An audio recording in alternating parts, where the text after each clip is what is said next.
welcome to SilviCast, the podcast about all things silviculture. My name is Greg Edge. And I'm Brad Hutnick. And we are both silviculturists with Wisconsin DNR Division of Forestry and your hosts for today's show. Leo, you got the marker flag set? Okay, get back. I'm bringing it in. Brad, what are you doing? Stand back and observe. This is how we get rid of dandelions in spring green. Drone spraying? Not just any drone, Greg. Behold. What is that thing? Wait a minute. Is that a Weber grill? Well, it's parts of things that you may recognize from other parts of your life, but my neighbor Mark and I made it in the garage. And, you know, in spring green, we're creative people. So, Leo, I'm releasing the herbicide.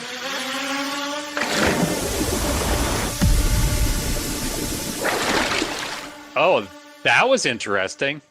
I'm not sure you got the spray calibration right there, Brad. Easy. This is just a trial run. Hey, Mark, we need to make some adjustments in the lower vent openings. I will say this about your spring green neighborhood, Brad. It's never boring. You should move here, Greg. You would love it. Yep. No, thanks. I'll pass. But I am thinking it would be safer if you left the drone spraying to the professionals, Brad. Yeah.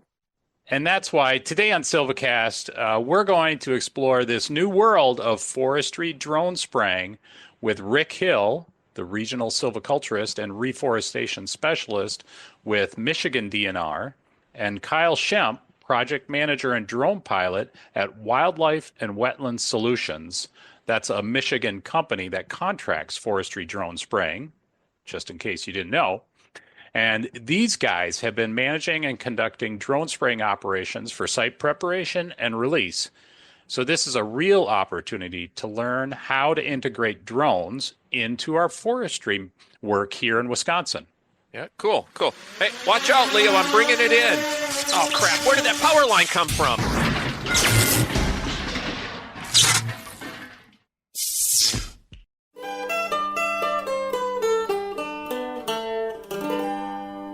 This season of SilviCast is brought to you by the Nelson Paint Company, McCoy Construction and Forestry, and the Family Forest Carbon Program.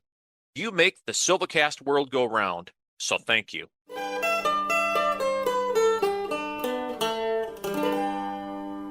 Kyle and Rick, welcome to SilviCast. We're going to have a really interesting discussion today, but could you tell us a little bit about where you work and what you do? How about Kyle, you first? Yes, absolutely. I'm Kyle Schempp, work for Wildlife and Wetland Solutions. Drone Tech Environmental is a DBA of that. We're based out of South Boardman, Michigan. We kind of travel all over the U.S. for work, especially with our heavy equipment side of things. But our drone side is typically just in the state of Michigan. We've used it as another tool for, kind of environmental work, forestry work, helped us get into agricultural stuff.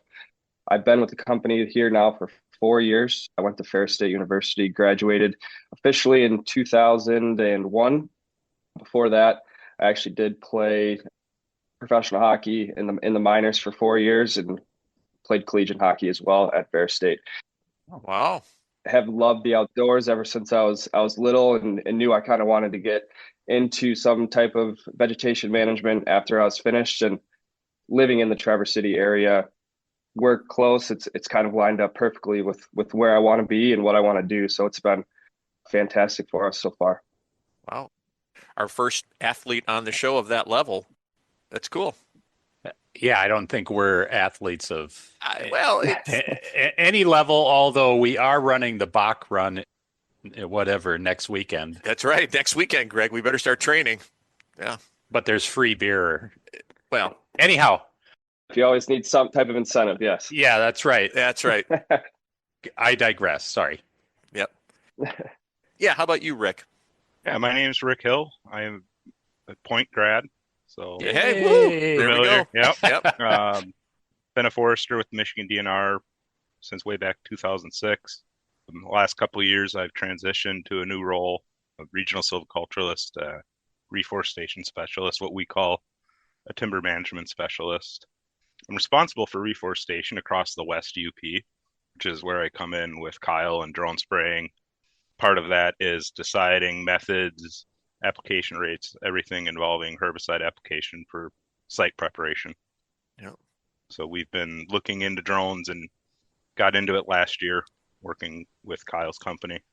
So yeah, that's kind of the basics. I'm involved with a whole suite of other things besides just planting trees, interface with a little bit of research, work with our staff foresters on prescription development and doing quality control checks on inventory, timber cruising, all that sort of thing as well.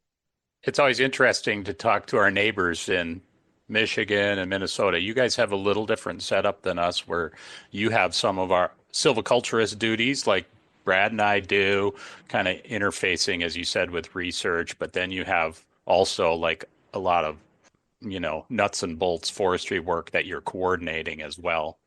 Yeah. It's just kind of just a different setup between the states and how they arrange that. It's kind of neat. Yeah, and we have the benefit of having a 4 million acre state forest that we take the lead on managing. So Yeah, so you have that big block. Well, I guess today we're going to be focusing in on a new topic, at least for me, is thinking about how we apply drones and in forestry. And so today we're going to be talking about drone spraying. Kyle, how did you get into the drone business, or how did your company get into the drone business? It was brought kind of to our attention at the beginning of last year. And honestly, we saw it kind of as another tool that we could use as just like another piece of equipment that we have for different types of applications and how we apply. Gosh, by the time we started the whole process, I think last year in February, and by the time we went through all the exemption processes and things like that, gosh, it was toward the latter half of the spraying season. We didn't get much spraying done. 2023 is actually when we started, so not 24. Mm-hmm. So we barely got any spraying for business done, but we got familiar with the whole drone side of things and the technology, because that side of it was all new to us, and it's a relatively new industry too, right? It's not too old. So like I said, originally we saw it as another tool to help us. We do a lot of invasive treatments, so treating autumn olive, treating Phragmites, things like that. Getting into forestry allow us to break into the agricultural world and spray for farmers as well. So again, we saw it as a tool that we could use for wildlife and wetlands, but also allow us to break into kind of different sectors and grow as a business and as a whole, essentially. And your company had been doing herbicide spraying before the drones, but do you do like traditional like skidder spraying, I think? Yep. So we've had, gosh, now I think it was a 5-year contract. I now off the top of my head, I'm not sure with skidder spraying for the state. And that's pretty much the whole state of Michigan for our ground rigs. We have 2 large skidder sprayers fabbed with tanks on the back and T-jet heads on them. And so, yes, we have done all the herbicide work in the past, and hearing about the drones and how we could kind of fit that in, and the state wanting to explore the drone option for the forestry work, it even enhanced our want to be able to break into it and kind of be the first of its kind. Do you guys use drones? So you use them for spraying. Do you use them for other applications as well then in forestry? We have not. The only thing we've done in forestry applications is herbicide work as of now. The drones, we can get into it now, but they do have ability to spread granular material as well. So you can swap tanks on them, and it has a tank with a hopper, and you're able to spread granular herbicides, fertilizers, cover crop seeds, things like that. And it's so versatile with application rates and things like that, where we haven't done anything, like I said, in forestry for granular material, but yes, you're certainly capable to. Yeah, I'm just thinking like I know some companies will do like the air photos or LiDAR or all the other things. It seems like it's really an emerging kind of like we're going to be hearing more and more about drones in forestry in the future. Yeah, we've talked about breaking into the LiDAR world as well, just with the different capabilities that technology has, especially in forestry. I think it would be a huge benefit to us to be able to apply that service and for the state to be able to use it. So something that we've talked quite in depthly about and are really thinking about getting into is the LiDAR work. I was going to add that as an organization, the Michigan DNR is utilizing drones more and more every year for things like aerial photography checking, regeneration status, and spotty stands. I have a very clear example in my head of a area we sprayed that failed. We sprayed it with the helicopter and the mix was off. Put the drone up to do photography so we could delineate where the spray was successful and where it wasn't to figure out our next steps. We're also toying around with using it, as Kyle mentioned, with the granular ability for broadcast seeding of lowland conifer. Oh, yeah. We haven't got there yet, but we're really examining that closely. Yeah, they're becoming a tool in the fire world.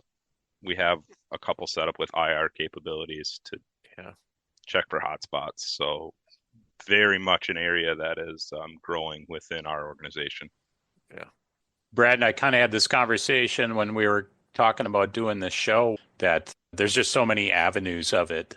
And so we decided to kind of concentrate on drone spraying, just because for us, our foresters here in the state, it's pretty new. You know, it sounds like similar to you guys in Michigan, but maybe you're a little ahead. We've had some folks in the state spray a couple times, but still very new to us and our foresters.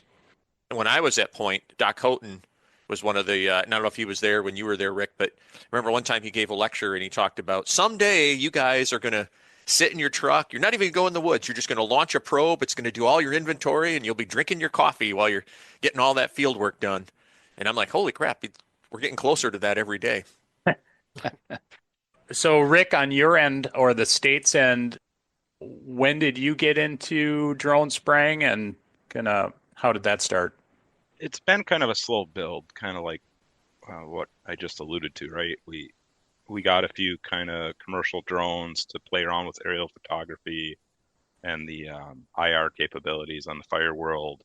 A couple of our cultivation staff, my counterparts, wrote a white paper about the possibility of purchasing or utilizing the more commercial spray drones, and that morphed into let's try and float a contract to see how it works out.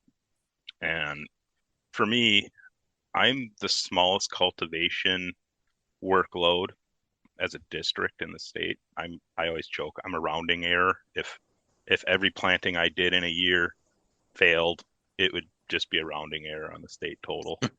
So I have the ability to try things without fear of sinking a state budget.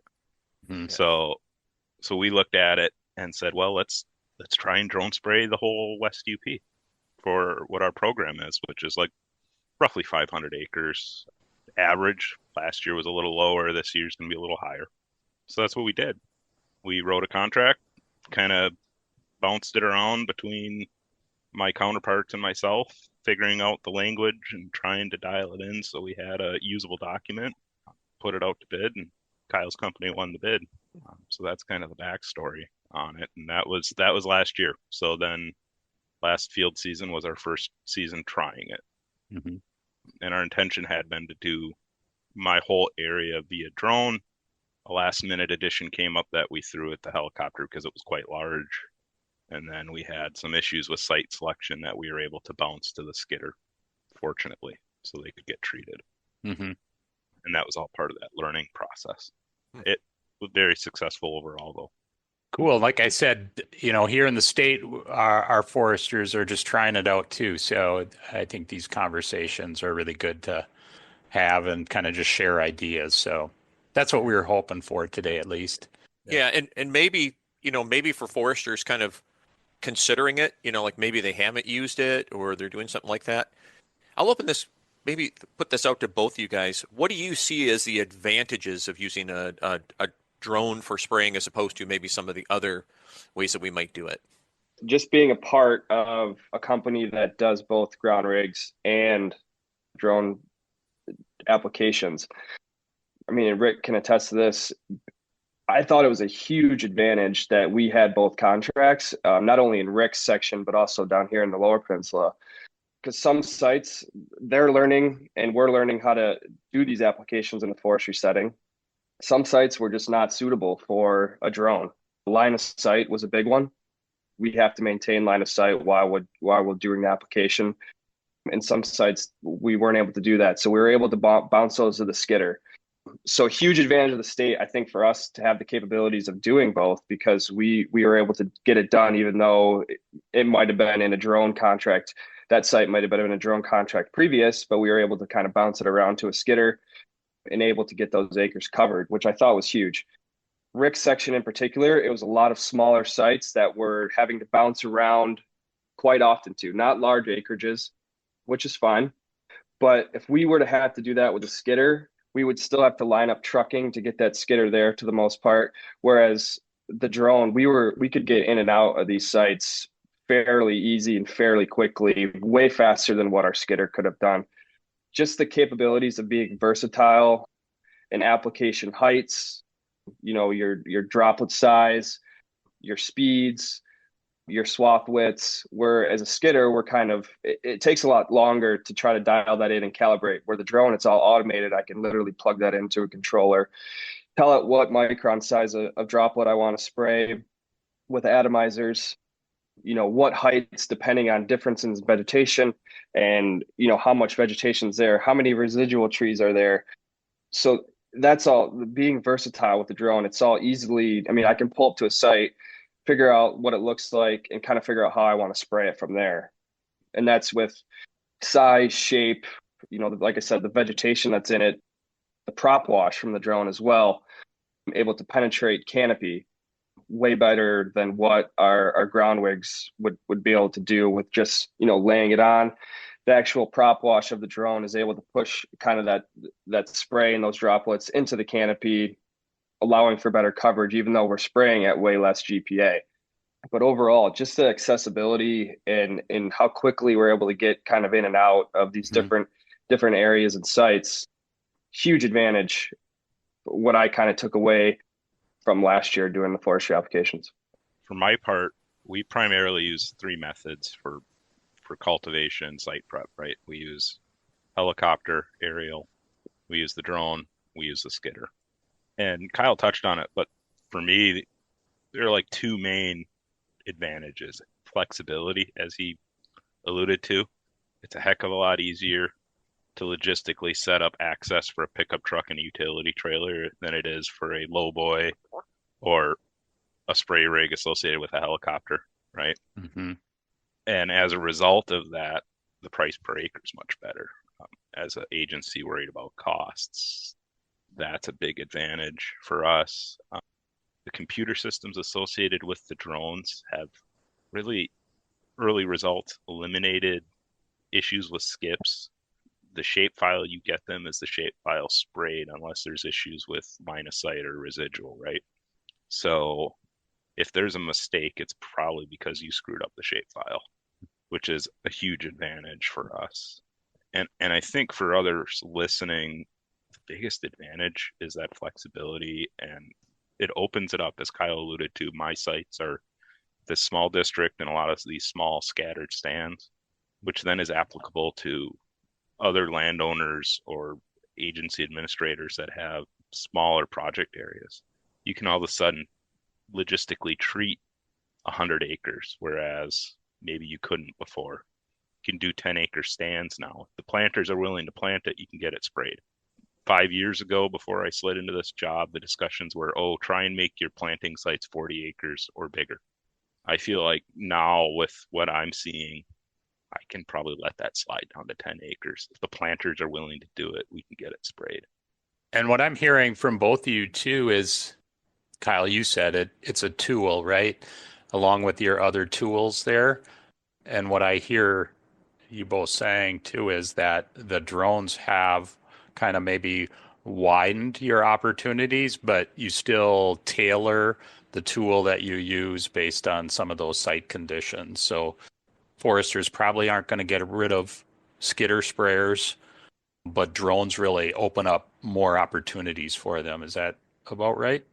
It's interesting you bring that up, Greg, because we had that thought in our heads last winter about this time is, this is an experiment, and within a couple of years we can completely drop the skidder. And after 1 year in the field, that changed to, it's a really efficient, good tool, but there will always be a home for skidder spraying. Other situations. Yeah. Yeah. There are situations where it's just not optimized for that piece of equipment. I do like the other thing you mentioned too about just the shape files and knowing exactly what was sprayed where. There's a lot of good reasons to have that kind of information, not just about whether a site failed or not. I haven't done drone spraying, but I've done helicopter spraying, and that's a similar situation. Sometimes you have to, show others that you put on the right chemical in the right place at the right time, and that makes it much easier to show people those things. Right. It's a rare case for the helicopter, but skips do happen. Wind can come up and there can be drift and you miss a strip. That sort of thing does happen. And with the skidder, it's just the nature of the beast, right? You're hitting stumps, you're getting tipped side to side, you're slowing down, speeding up, and your application rates vary a little bit. You might get a skip because, you hit a stump and tipped up, and it happens. Is it within allowable limits typically? Oh, sure. But it's really nice to send a shape file and know that's what's going to get treated. And then if you want skips for other reasons, for your co-managers or whatever reason to not spray certain areas, you can just add it to your shape file then. Yeah, I like that flexibility of the skips that we don't actually think about including, but that's kind of cool. Kyle, I want to pick your brain because you mentioned the line of sight as kind of a little bit of a limitation. Are there other regulations that we need to comply with for drone spraying that people might want to keep in mind? I would say the biggest thing that we ran into, especially with forestry, would be the line of sight issue with the shapes of certain sites. Shape and terrain, essentially. So there are some where there's big hills, and we did have to climb up on top of a hill to make sure we saw down the bottom side of it, and that was fine. So line of sight's a big one, and then the other one would be ferrying long distances to get into a site, and we had this in one of Rick's sites as well, where to ferry 300 500 yards in just to get into the site, well, we're wasting a ton of battery with a heavy payload carrying liquid material into that site, where by the time we would get into it, we'd probably already be 50% battery life on our drone. We'd be able to spray for a minute and then have to bring it back. So I would say, yeah, the biggest limitations would be that line of sight and making sure we maintain it. And then ferrying long distances with heavy payloads certainly slows down efficiency. And that's kind of where hey, we might be able to switch this one to a skidder just because of, we are going to be able to be more efficient with that. Didn't you also run into some flight area restrictions? Yes, that is another, yep. Bombing ranges or various military applications where there's flight restrictions and then the drone is subject to those. Yes. So actually, thank you for bringing that up. In the Lower Peninsula, we ran into sites being close to the Alpena airport, actually. And there are certain steps that you can go through depending on what type of airspace you are in. Some of those airspaces are automatically approved, and then some you have to go through a process with the FAA and get exemptions from the airport tower, make sure they know that you're there and things like that. Where honestly, it was quicker for us to just swap sites with the skidder and have them go spray the Alpena sites than it would have been for us to get clearance from Alpena Airport. So yes, that is another big thing. Grayling in our area, big military operation. So another big reason why we can't spray in that sense is because we do use DJI spray drones at the current time, and that being a Chinese-made company. So yeah, there are some limitations there as well with the type of manufactured drones coming from China. You mentioned your drone types, Kyle, and I think maybe this is a good time. One thing we wanted to just go over was some logistics about the drones, at least that you guys use, because I have never even seen these things in person, so I don't know how big they are, and like how much will they carry. What are some of the basics on what the equipment is that you use? Yeah, so we'll start with the drone itself. I mean, when it's completely unfolded, we're probably looking right around a 10 by 10 box, essentially, about 2.5, 3 foot tall. The liquid payload, it can carry 10.5 gallons. So it's a DJI Agris T40 is what we use. 40 being 40 liters, 10.5 gallons. Hmm. I would say with a battery, we're probably sitting somewhere within 100 and 110 pounds without liquid material. It has impeller pumps, I think it's like 3.17 gallon per minute flow rate. We can swap, obviously, like I said, the liquid tank for a granular tank, and that granular tank will hold about, give or take, depending on the size of material you're putting through it, 100 and 110 pounds of granular material as well. With the spraying, it does have atomizers, so we're able to change micron size very easily. It's right in our controller. So we can go from smallest being 50 micron, largest being 500. With flying higher during our forestry applications, we're sitting on the higher range of that, especially with the addition of a DRA as well. It's all autonomous. Essentially, it can fly manually as well. There's a couple different manual modes you can put it in, but the autonomous is what I flew pretty much all of the forestry sites in. We actually went beforehand and we mapped out all of these sites with our DJI Mavic 3M.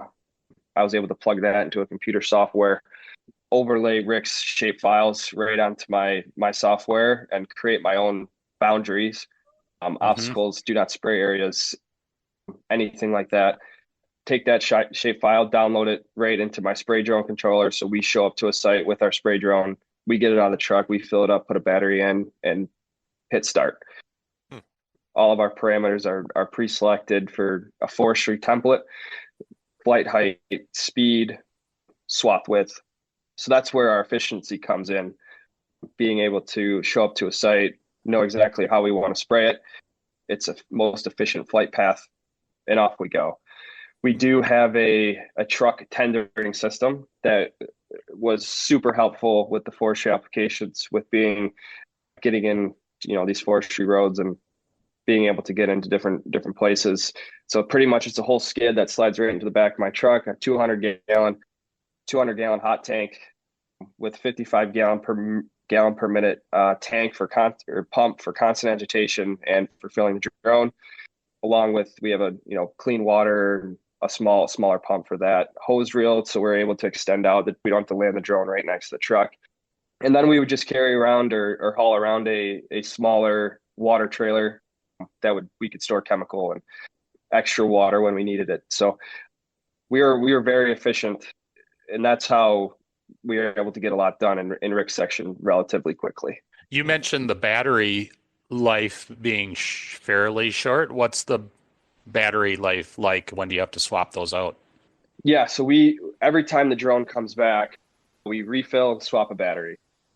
Typically, I mean, it obviously depends on what gallon per acre you're applying at and how fast that drone will to empty and come back, essentially. So at 5 gallon to the acre is what we did a lot of the forestry stuff at.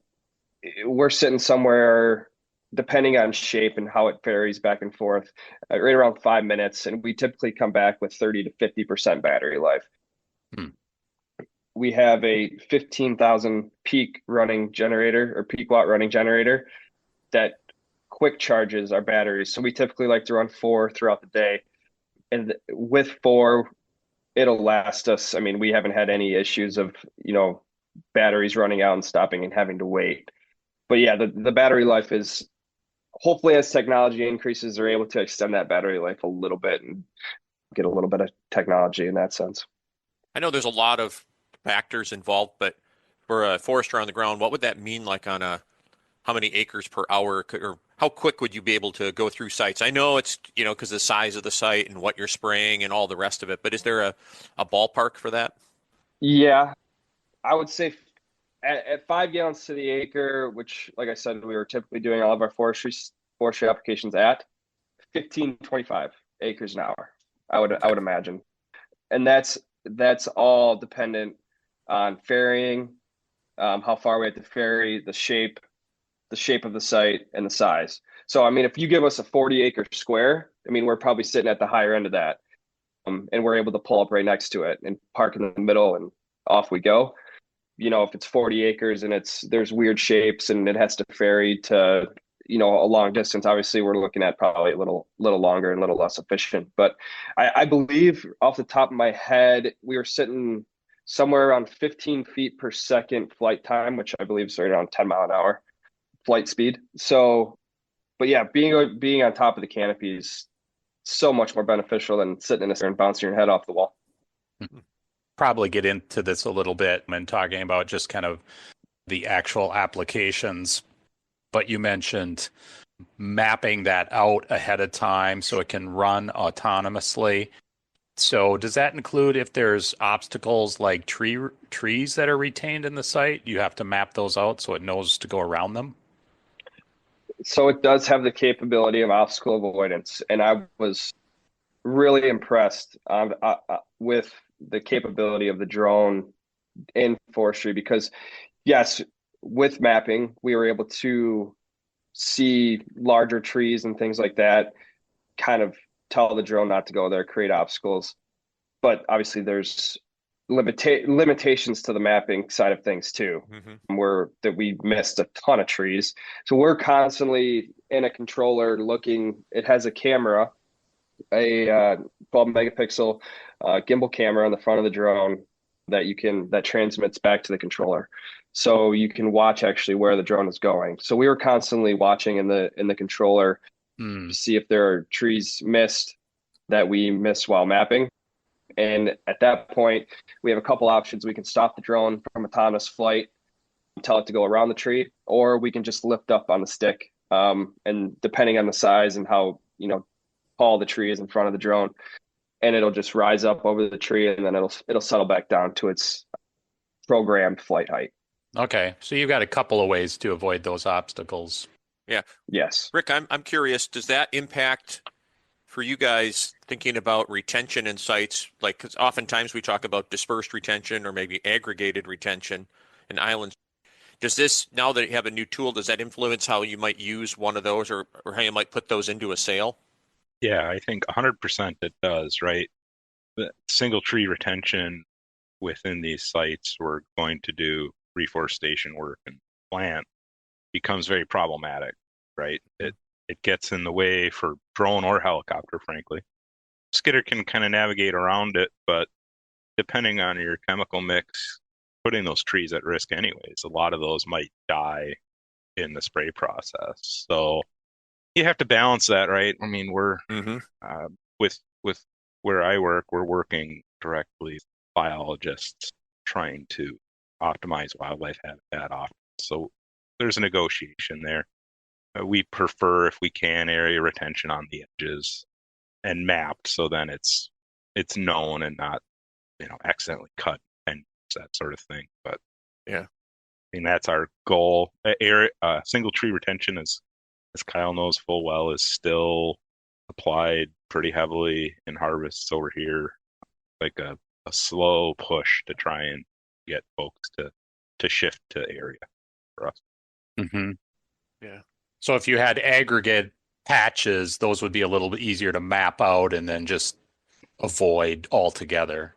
Yeah, and as our helicopter pilot says, if they're patches, if you leave them in the middle, make sure they're kind of oval shaped so they can kind of tailor their flight path around it. And even better is on the edges. Interesting. I think I never thought about shaping my patch retention so that the aircraft can move around it quickly. Yeah. That's interesting thought.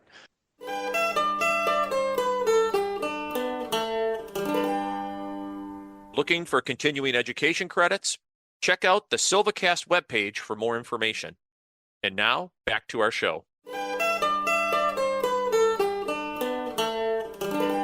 I'm just curious, can you say something about how much one of these things cost? I have no idea other than the ones I see at Walmart, which I'm assuming is not what you're talking about. So we typically buy everything kind of as a package, meaning drone, battery chargers, typically 3 batteries, you know, flight controller, And right there, we're around 25 grand Hmm.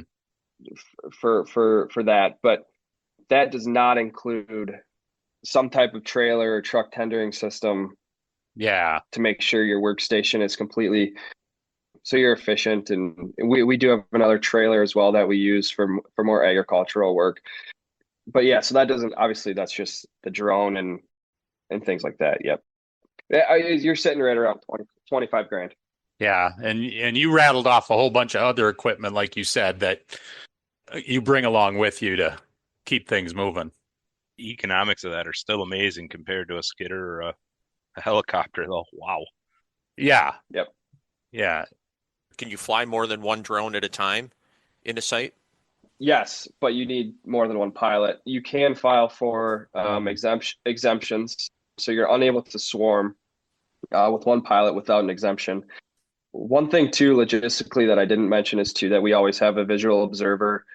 So there's always two people on site, typically one being the pilot, one being the visual observer, that typically is responsible for watching the drone, making sure nobody walks into the site per se, or there's no one riding four-wheelers or dirt bikes. Or so we typically have one person always on watch for obstacles and things like that, and to also refill the drone, help swap batteries. Hmm. So there's logistically there's always two of us. So Greg, that's kind of like us in a bar, right? You've always got two beers in your hands, and I'm the observer trying to make sure that you're still going to be okay. I don't know if that analogy works or not, Well, but it's something like that, Greg. You'll get it later. I'll have to think about that. Yeah. So we've already kind of started to dive in a little bit, but I'm really interested in talking about just some of the actual working in the field on forestry applications and those situations. So we talked a little bit about retention, and maybe we can talk some more about that. But maybe a good place to start was kind of recapping the little bit we talked about what situations from a timber sale perspective work best for the drone. Rick, you said that you could do a wider range of sizes and that you might even go down to 10 acres. So are there particular sales or kind of sales situations where you really think the drone is the best application? So I think there's a sweet spot, right? Like that small to mid-size treatment in my head, 10 to 60 acres. And this is, of course, all dependent on what rates agency would have in contracts, right? For us, 10 to 60 acres makes a ton of sense to throw to the drone if the other factors line up, if the access is there, if line of sight is good, residual isn't too excessive. It makes a ton of sense to do those sites via drone. They get much bigger than that, the helicopter starts becoming a more efficient option based contractually and just speed. And that's all, going to vary for everybody, right? Depending on the ability to get, say, a helicopter versus a drone or what your contracts are. But that's for us, that's what we found big time. And are these sites that you're doing, is this mostly site prep work? So you're prepping them for planting, or have you gotten into the release work part of it too? Yeah, we did both last year. So primarily site prep, and then we're doing some release work. I think we did about a day's worth, about 100 acres of release work last year that Kyle did for us, and probably about 350 acres of site prep work. The newer chemical mix we're using, we're not finding very often that we have to do release work anymore. So it's kind of cleaning up some older projects Hmm. for us. Rick, you mentioned that, as long as the residual isn't too excessive, what amount of residual becomes too excessive? I'm struggling to quantify that, right? Like in my head, it seems like 10 square feet is kind of the line. If you get much more than that, it gets really problematic. Yeah. And then the other thing I keep thinking about is arrangement and shape, right? If you got like one clump of white pine that's fairly tall, you're probably going to be okay. But if you've got scattered, short, bushy white pine, just as an example, that you're leaving, that becomes a lot more difficult to work around, right? They're much wider, lower. You can't fly below the crowns. It becomes an issue. And Kyle can speak to that much more because he's had to deal with the mess He just they'll send me the shape file and say, oh, we couldn't do these areas because the residual is too much, or should shift out of doing it via drone and to skidder. And I'll be very curious to this year where I very intentionally slotted things in instead of just throwing everything to the drone as a default. How that goes. My hope is, I hear these sites were great. You picked well, Yeah. you know. So Yeah, from Kyle, from the pilot's perspective, what's your thought on kind of residual canopy and what's workable? Yeah. I think in the forestry world, residual, the bigger the site and the more residual, it's kind of easier to work around.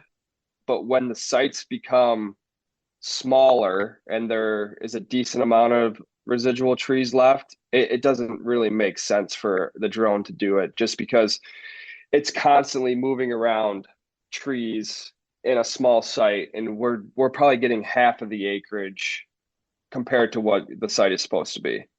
And that's kind of what we ran into with Rick and a few sites, was just the smaller sites, a lot of residual trees left. We had one released site that was I can't remember the size off the top of my head, but it was bigger. But there was a lot of residual big pine left in it, red pine, I believe. And you know what? The drone did fine, and it was able to recognize a lot, and we were able to obstacle avoid a lot of that stuff. It's just when it starts to get real tight, and these drones are big, like I said, 10 by 10, and you're not going to fit it between two residual trees that are 15 feet apart unless you're flying manually and turn off obstacle avoidance. It just won't let you get that close, Mm. just for safety precautions. So, like I said, if the site's smaller and there's a ton of residual, it's better off for, we can try to figure out how to do it with the skidder. The bigger the site, the more we can kind of work around, but we still do lose acreage with the drone having to go around all the residual trees. Is it easier if the residual that's left is bigger stuff? So I'm just thinking of things like, big red pine or big white pine where your canopy is quite high, your drone's probably below it. All you have to avoid is that trunk. As opposed to stuff, I think, Rick, you said that are more bushy or, lower to the ground. I don't know. Does that make a difference in terms of the structure and how well that drone can work around it? It's definitely easier, and it recognizes it. The drone recognizes a trunk better than it would a smaller branch. It will still recognize smaller. We've had it obviously recognize power lines and things like that, but it does a fairly fantastic job at it, to be honest with you. And it depends too. Like if it's, say, we're flying, it doesn't matter if the retaining trees are 20 foot compared to stuff that's, say, let's say, your smaller bracken that's a couple foot off the ground. We're going to fly somewhere in that 15 to 30 foot range above the canopy. So if we're at 25 foot and your original trees are at 20, well, we're going to go over top of that anyways. So it's hard to say what's better. It just becomes problematic when there's a lot of it in smaller sites. Yeah. And I think probably I can imagine you mentioned this, Brad, and maybe you too, Rick, that shape of the sail makes a big difference because even if you've got the acreage, if it's really narrow, then you don't have as much room to maneuver. yeah, that's a big factor in site selection, period. But yeah, that narrowness and distance to the landing area are huge. Rick, does this influence like where you would put your landings or where you would put roads in a sail? Just being able to use the drones, or I think it's going to start, right? So, it's like a 5-year lag time if you think about it, at least in my organization, right? I've got people out, the people are out doing inventory right now on sales that are going to get cut 5 years, and I'm going to start doing reforestation after that. So some of these lessons we're learning, there's going to be a delay. And part of those things is try and optimize the shape for visibility, for line of sight. Try and utilize more patch retention than single tree where we can. And where it is single tree, I think it's huge. Like, to me, it's always a forester's easiest way out is to say leave all white pine within a sale contract, right? Hmm.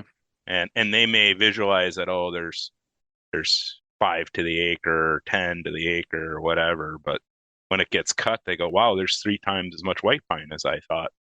And then as a reforestation person, you get in there and look and go, how am I going to deal with this now? Mhm. So it's better to go out and maybe individually mark those residual trees if you need to, rather than putting it in the contract, because then you know what you're going to get, right? Yeah. Yeah. So those are huge considerations, I think. It's another one of those things you got to think about ahead of time and plan for it and strategize, right? In the sales setup. Yep. And I imagine, Rick, that applies to snags as well, because I know on our end, a lot of times we'll just say retain snags where possible.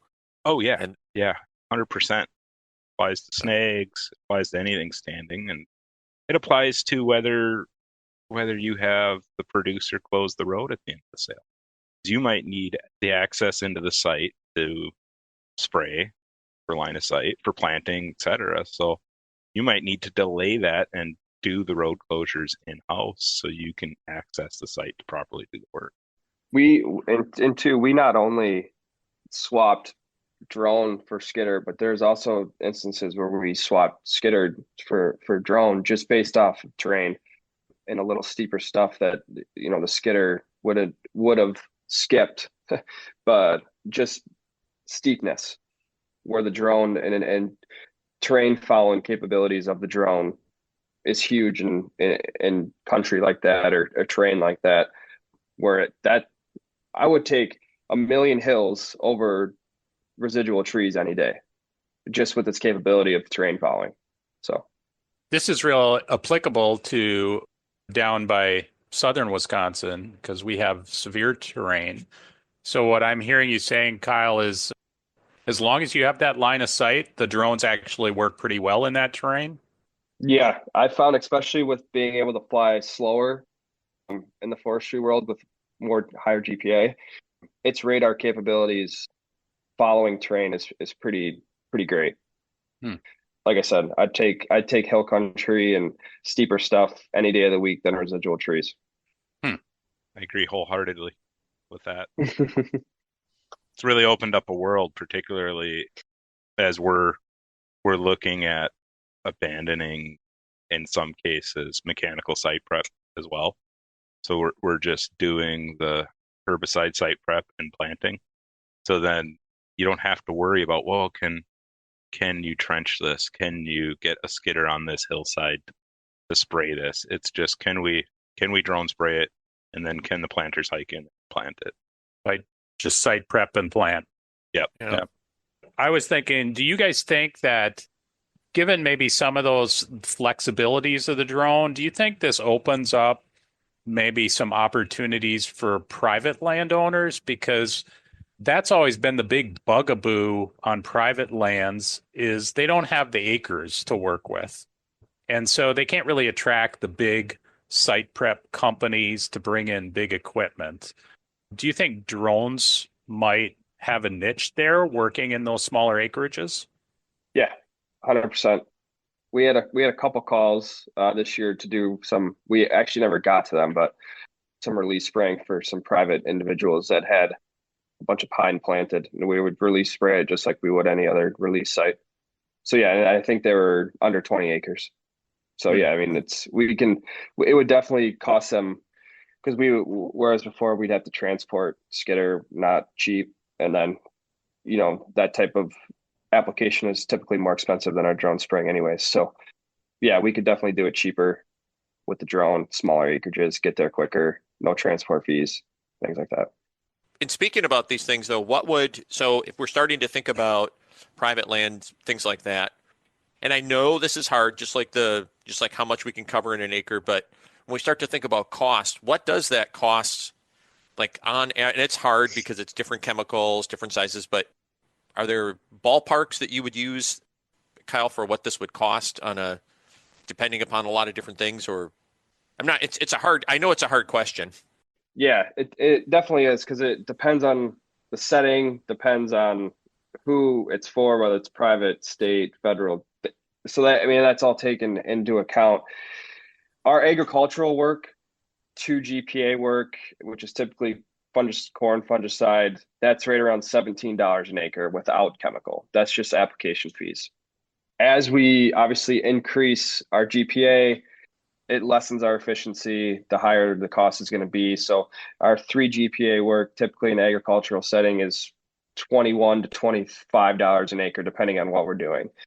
When we start getting into the 5 to 10 GPA range, and now we're talking in a forestry setting, I mean, it still can vary, right? And we go through a bidding process to get a lot of these contracts, which they can probably see what we got them for last year. Anywhere probably with chemical, I'll say 90 to $150 an acre. So I know it's a large range, and it's something, quite frankly, we didn't really know how to price out this year, being it our first time either. And we didn't get all 3 sections of the state of Michigan either. There was one other contractor that was awarded another section. So it's something I wish that, especially the forestry stuff, since we have done it once last year, I wish it's something that we could just know we can count on and then build upon to keep getting better at. But again, that's not how the process works. So we're going to sharpen our pencils this year and really try to figure out what we can do it for, especially the forestry work, and what makes sense. But yeah, I definitely think it's cheaper. And Rick, you can maybe attest to this too, but cheaper than a helicopter. The state of Michigan and the DNR have to use less resources on the ground with us as they do with a helicopter. To me, it's almost examining us to a helicopter is kind of apples to oranges. They can do things a lot quicker, cover a lot more acreages than we can, but it takes the state a little bit more resources than it does with us. So yeah, I know it's a big range in price there. Again, it pretty much comes down to, is chemical involved or not, the accessibility of the sites and what it takes to get there and how far they are away from home. And then just honestly, the amount of acreage that is in these contracts. Obviously the more acreage that we get into contracts, probably the better price we can get for it. So yeah. Does it help from a business model perspective to be able to do both ag and forestry spraying, or do those like conflict in timing and such, or does that just give you more opportunity? I think it's more opportunity, honestly. We have two drones, and we had 2 pilots here last year. So when we could tag team forestry, we tag teamed it, split sites. Sometimes on the larger sites, we work together on that same site. Sometimes on the smaller sites, we'd say, hey, you go here, you come here. But we're also able to work around all of our ag stuff with our forestry stuff. So no, I think it gave us great versatility. It's opened many doors for us. Like I said, in the agricultural world, we have potatoes, corn, a ton of things around us here that's helped us gain more income as a company. And then the forestry, we have now another tool where say our skidder can't get to, and just being efficient. So yeah, no, I didn't think ag competed with forestry at all. We haven't talked much about invasive spraying, but Rick, have you done invasive spraying, or you've just done the site prep and release work? Yeah, most of our invasive spraying is pretty low, small scale stuff, backpack spraying. Backpack work. So yeah, we haven't done any with the drone. How about Kyle? How much of your work is invasives as opposed to other forestry work? Again, another tool that our company has. We have invasive contracts all over the state, a lot of state park contracts for our crew. But again, steeper hill. We had a black locust job that it was so much more efficient on the steep hillside to send me there with my drone rather than have the crew try to go backpack spray it. Fantastic results with that on this real steep hillside. We do decent amount of Fragmites work, the drone, dense patches of frag that we're able to get to. And that's something we want to explore even more into, getting a whole setup to be able to go out in different marsh areas and things like that and be able to spray off boats and types of deal. But yeah, autumn olive too, Russian olive, and like pasture sprays. We've done a fair bit of that, get rid of even knapweed in pastures, spraying milestone with the drone in these larger pastures. It's super efficient, and we've had really good results with it. There's also capabilities of our software to do spots or spot spraying applications where we can actually fly our mapping drone, essentially have AI recognize where, say, that's where some autumn olive are, tell it where to recognize where to spray. We can then translate that right into a variable rate application or spot spraying application right on our software, and translate that rate into our drone or our spray drone controller, so that it knows exactly what to spray over and where to stop spraying and where to spray. So yeah, there are quite a bit of capabilities that we're able to do with invasives and treating those. Well, that's kind of cool because that's kind of touching on maybe things that are coming down the line that we'll be seeing. So for both of you, you guys both have experience now. You've used it. Where do you see this going? What do you see as those next steps that we'll be taking with drone spraying? Or what do you think some of those changes will be in the future that foresters might want to be aware of, or just things that you haven't, like, oh, I think this is where we're going to go with this. It'll be really cool. Yeah, so I think that like this level of flexibility that you can spray ag today and spray forestry tomorrow and spray invasives the next day, it is going to change the game in the sense that, maybe historically, in my world where we contract out the vast majority of our spraying, you might only have 3 bidders on projects because it's a specialty thing. It's forestry spraying. Right. It's very specialized. And now you might have people that 90% of their work is ag, but they have a drone and the ability, and they're going to jump in and try this. So I think it's going to increase competition, which will help, especially people like me that are isolated and don't have large programs, right?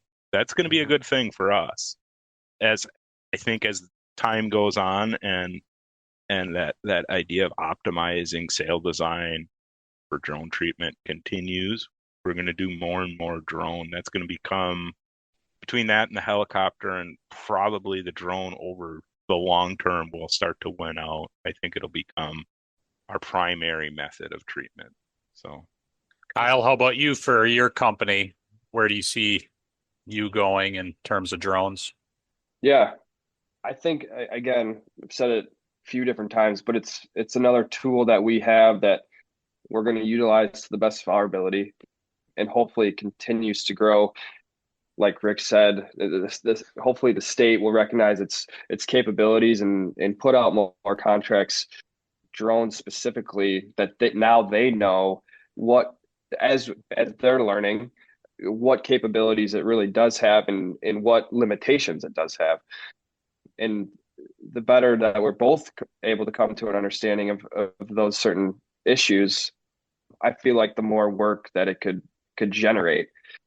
For us, it's the whole exemption process through the FAA and kind of what it takes to get to this point with, your Part 107, Part 137, and having to take all of your MDARD state tests. And I think hopefully that whole process will weed some people out for us. So there is less competition, and we're able to, get majority of these jobs. That's the way we look at it. But yeah, I think it's going to continue to grow, especially as technology increases. Rick and Kyle, you both gave our listeners a lot to think about in terms of getting into this and setting up sales and trying to make it, more applicable right off the bat. So I know they're going to get a lot out of that. So thank you both for joining us today to talk this over. Yeah, it's fantastic. You guys are here. I know I pulled a lot of stuff out of this, and I don't know, at the very end here, I'm thinking, Greg, someday we're going to be looking just like Doc Houghton talking about this stuff. We'll be looking at this 10 years down the line going, that's what we thought it was? It'll be like the Jetsons then or something. So it'll be good.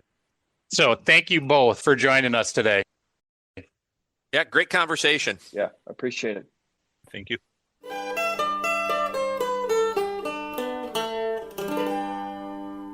Brad, I really love it every time we talk about a new technology, because every time we do, I get to learn some new terminology. Yep, I agree. I look forward to reapplying or using old terms in new ways. So, do you know what that means? Think, Brad. What does, I'm Think. sorry, so say again.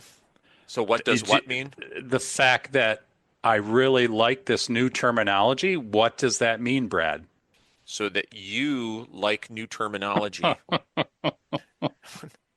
What do we usually do at this time that involves terminology? Oh, yeah. Oh, my gosh. Well, Greg, you're leading me with questions here, and then, all right. I'm trying to lead you. I'm trying. All right, you want to ride the Silvosaurus? Yes, it's all right, time for Silvictionary. Okay, that too. Yeah, we'll change that name eventually, but we got it. Okay, this is going to be a slightly different Silvictionary today, though, because I'm going to quiz you on what you've learned from the Book of Drones. Oh boy, here we go. Okay, UAV. What is that?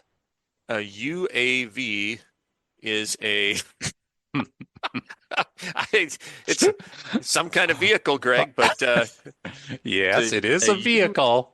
Yeah.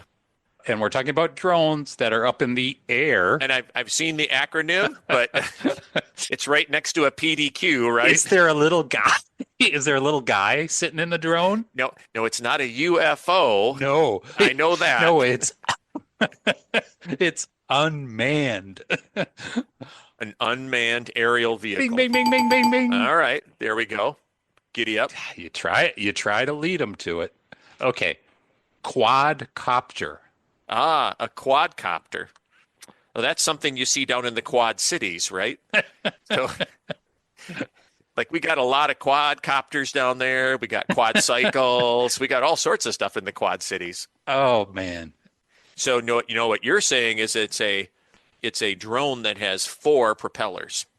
Ding, ding, ding, ding. Yes. All right. Very good. Okay.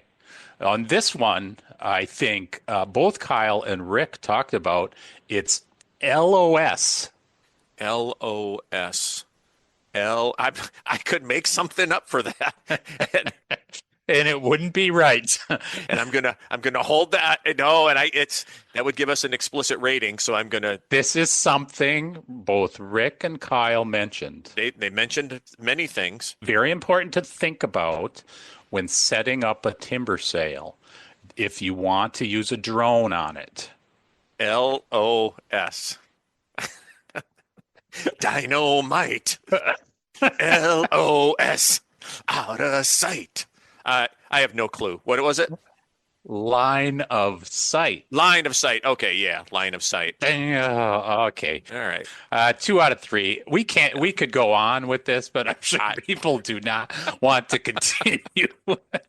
So we will end this Dropbox. It would get better, Greg. You know it would get better. It would not. Okay. All right. Well, thanks for bearing with us, and thanks for listening to today's episode of SilviCast. If you have ideas for future episodes or a question for the Dropbox, please let us know. You can reach us at UW-Stevens Point's Wisconsin Forestry Center by emailing wfc@uwsp.edu.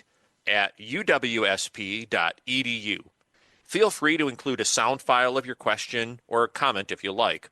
We learn best when we wrestle with questions, so please keep them coming.